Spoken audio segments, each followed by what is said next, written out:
말씀은 아론의 아들 나답과 아비후가 제사장으로 이미 명하지 않은 다를 이 향 드렸게 되는 것을 시작을 합니다. 제단 수풀이 아니라 외부에서 가져 이야기하는 데 같은 제 말씀에는 첫 임무 잘하고 훌륭하니까 아론의 제단을 내심으로 영광스럽지만 그동안 오늘 이후에게는 영광의 불이 되죠. 모세는 이 비극을 겪은 아론 보고 나답과 아비후를 애도하지 말라 짐 밖으로 이야기를 합니다. 당연히 자식의 죽음이 도리이지만 아론 다른 아들은 백성을 위한 제사장의 뼈를 유지해야 했기 때문에 이어서 하나님께서 아론에게 제사장으로 금하고 구별해야 할 일을 다시 말씀하신 거죠. 또 규례를 백성에게 가르쳐야 하는 제사장의 8절 11절 말씀을 그리고 12절부터를 보면 때는 아론과 남은 두 아들 엘르아살과 이다말에게 제사장이 취할 목과 알려주고 온전히 하라고 당부했는데 그런 얘기를 한 완 속죄제물 백성 속죄제물을 먹어야 되고 한 곳에서 제사에 그 되어 돼서 제가 예 얘기했지만 아들, 아들 둘이 잘 먹나 그래도 좋게 여겼.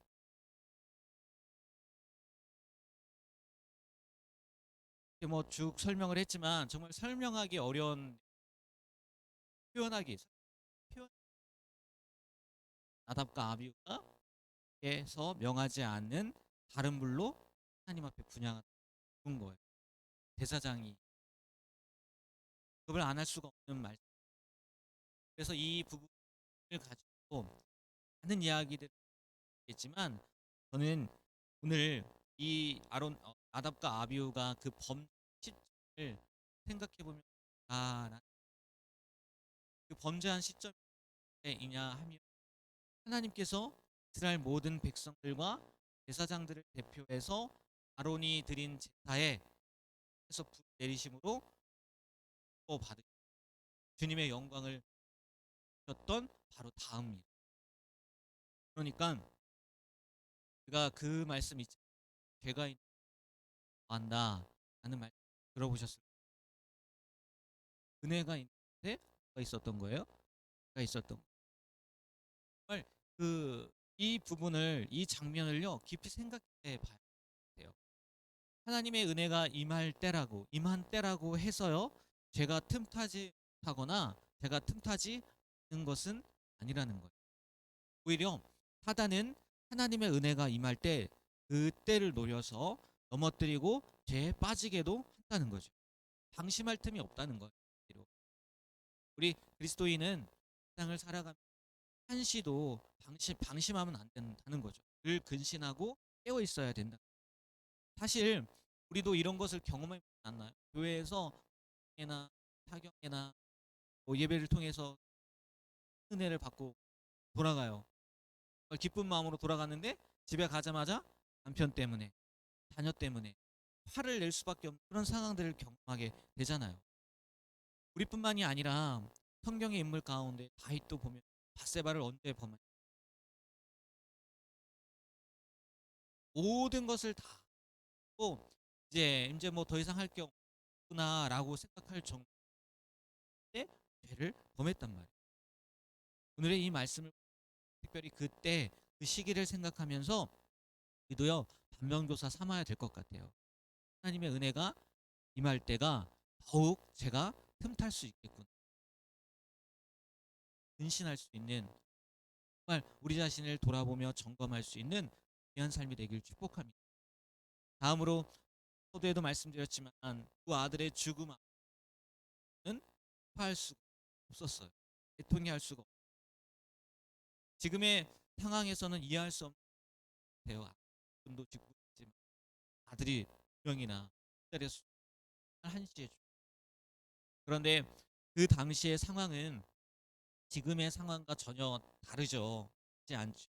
종교적으로 이스라엘을 대표하는 제사장의 범죄는 그 제사장에게만 있는 것이 머무는 것이 아니라 어디까지도 퍼지는 거예요. 백성들에게까지도 그 죄 범죄한 영향력이 퍼지게 되는 거예요.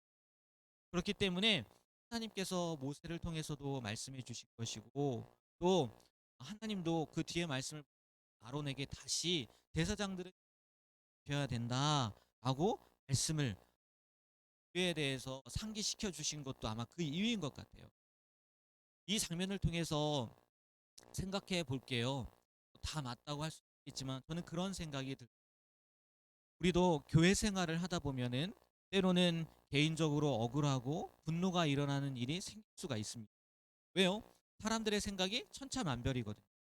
세상에 나와 똑같은 생각을 가진 분이 없어요. 심지어 쌍둥이라 할지라도 외모는 똑같은 쌍둥이라 할지라도요. 그 마음은요 다 다르다. 하나님이 그렇게 만드셨어요. 다르게 만드. 그래서 여러 사람들이 생각하다 보면 생활하다 보면요 문제들이 발생할 수밖에 없다는 거예요.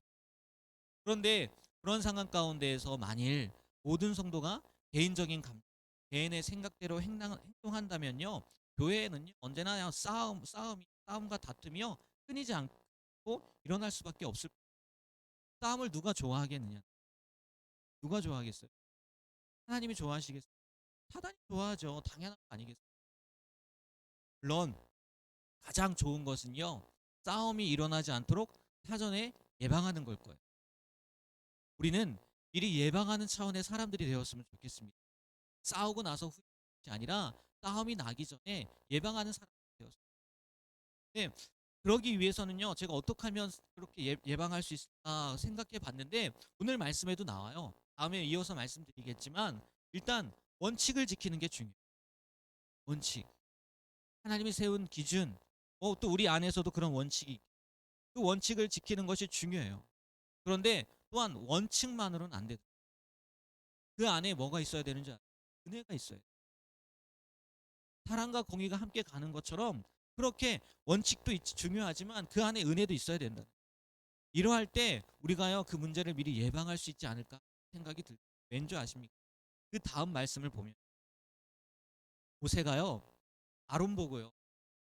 아니 속죄대를 드린 제물을 제사장들이 거룩한 곳에서 먹어야 했는데 왜 불태워 버렸나?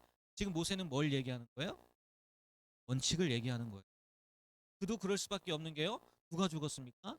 나답과 아비후가 죽었어요. 왜 죽었어요? 원칙을 지키지 않아서 죽은. 하나님이 말씀하신 불을 가져오지 않고 자기들 마음대로 불을 가져왔다가 죽은 거란 말이에요. 그런데 지금 뒤돌아봤는데 지금 아론과 다른 아들들이 그 원칙을 지키지 않은 거예요. 그러니까 아론이 뭐라고 얘기합니까? 그 모세에게 오늘 19절에 그 아론의 대답이거든요. 이렇게 얘기해요. 아론이 모세에게 이르되 오늘 그들이 그 속죄제와 번제를 여호와께 드렸어도 이런 일이 내게 임하였거늘 오늘 내가 속죄 제물을 먹었더라면 여호와께서 어찌 좋게 여기서. 무슨 말이냐면 두 아들이 죽었는데 그 사건 이후에 아무리 원칙이 그것이 우리가 해야 될 것이라며 것이라고 그 지금 죽음 앞에서 그 재물을 먹는 게 하나님께 기쁨이 되겠냐? 물론 원칙은 그렇지만 아들의 죽음 앞에서 이게 우리의 몫이라고 이것을 먹는다면 하나님이 기뻐하시겠냐? 자신의 마땅한 분깃을 내려놓고요. 지금 아론은 뭐 한 거냐? 근신한 거. 원칙은 이렇지만 지금 상황은 이런데 어떻게 그럴 수 있겠냐? 무슨 얘기입니까? 그리고요. 그것을 모세도 들어보니까 맞는 말이잖아요. 맞는 말이. 물론 이것을 이렇게 설명하기도 합니다. 소견의 옳음과 주님 보시기에 좋은 일의 차이는 행동 사람의 마음에 달렸다는 거예요. 무슨 말이냐? 주님 보시기에 좋은 일을 하는 사람 말씀을 이계적으로 따르다 전심으로 주님 뜻을 살피고 실천한다. 그런 의미로 나답과 아비후는요. 만약 이게 자기 생각이 같다 할지라도 누구한테 물어봤어야 되는 거예요. 하나님한테 물어봤어요. 하나님의 마음이 맞는 건지 물어봤어야 된다. 그러나 아론과 남은 두 아들은요. 수면 같이 보이지만 결국 그 마음을 보니까 주님 보시기에, 아니 하나님 보시기에도 이것이 맞지 않을까? 하나님 보시기에 좋은 일을 행한 것이라는 거죠. 오늘 이 말씀을 통해서요. 우리가 원칙 또 은혜뿐만, 우리의 마음이 정말 하나님이 보시기에, 아니 하나님은 그 마음으로 이 행동을 하는 건지 아닌 건지, 그 차이까지도요 돌아볼 수 있었으면 좋겠어요. 그게 이 교회 안에서 특별히 이 말씀을 통해서 우리가 깨달아야 될 중요한 사실이라는 거죠. 이 말씀이 우리에게도 오늘 들려져서 우리가 오늘 하루를 살아가는데 주님의 마음에 기쁨이 되는 그런 귀한 삶을 살아가시게 되길 주의 이름으로 부탁드립니다. 기도하겠습니다. 하나님, 오늘은 나답과 아비후의 죽음을 통해서 우리가 어떠한 모습으로 우리에게 맡겨진 직분을 감당해야 되는지, 또 어떻게 나아가야 되는지 알게 해주신 줄 믿습니다. 하나님, 정말 우리가 이 세상을 살아가면서 하나님 앞에 은혜 받는 시간에 그 은혜만을 생각하며, 또 우리에게 닥쳐질, 또 우리를 유혹할, 또 우리를 넘어뜨릴 그 사단의 관계에 넘어가지 않는 그런 지혜를 가질 수 있도록 하나님 잡아 주시옵소서. 제가 더한 곳에 은혜가 더한 것처럼 은혜가 더한 곳에 사단의 유혹도, 사단의 계략도 더한다는 것을 오늘 말씀을 통해서 깨닫게 됩니다. 늘 조심하며 늘 근신하며 하나님 앞에 기쁨을 드릴 수 있는 귀한 삶을 살아가게 되는 우리가 되게 하여 주시옵소서. 오늘도 우리에게 주신 귀한 하루를 살아가게 되는데 하나님께서 원하시고 바라시는 그런 하루를 살게 되길 간절히 소망하며 예수님의 이름으로 기도합니다. 아멘.